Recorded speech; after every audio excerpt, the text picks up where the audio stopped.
அதனால இன்னைக்கு தேர்தலுக்காக கொண்டு வந்து சரக்கு வைக்கல நாங்க. அது நீங்க என்ன எங்க வேணாலும் யாரும் பாருங்க பில்லு இங்க இருக்குது. பில்லு இருக்கும்போது நீங்க எடுத்து போக வேண்டிய அவசியம் என்ன? நீங்க உங்களுக்கு கொடுக்குற ஆதாரத்தை நீங்க வந்து உங்க துறையில காட்டுங்க, யார்கிட்ட பார்த்துட்டு பேசுங்க, பேசிட்டு அப்புறமா நீங்க செய்யுங்க, உங்க கடமை செய்யுங்க, யார் வேண்டாம்னா.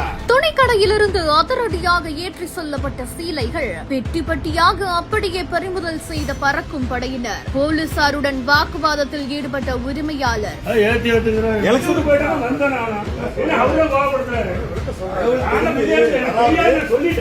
என்ன நடந்தது விரிவாக காணலாம். நாமக்கல் மாவட்டம் பள்ளிப்பாளையம் காந்திபுரம் பகுதியில திமுக இளைஞரணி மாவட்ட நிர்வாகி தங்கமணி அப்படின்றவர் ஸ்ரீ டெக்ஸ்டைல் அப்படின்ற பெயர்ல ஜவுளி கடையை நடத்திட்டு வராராமா. இந்த நிலையில தான் ஆர்டரின் பேரில் அவரு சேலை வேட்டிகளை வாங்கி வச்சிருந்திருக்காரு. இது சட்டமன்ற தேர்தல் நேரம் அப்படின்றதுனால தேர்தல் நடத்தை விதிமுறைகள் அமலுக்கு வந்திருக்கிற நிலையில பறக்கும் படையினர் 5,70,000 ரூபாய் மதிப்பிருக்கக்கூடிய 2,800 சேலைகளை ஒருவேளை இது மக்களுக்கு இலவசமா கொடுக்கறதுக்காக வாங்கி வச்சிருக்காங்களோ அப்படின்ற மாதிரியா அதிரடியா பறிமுதல் செஞ்சிருக்காங்க.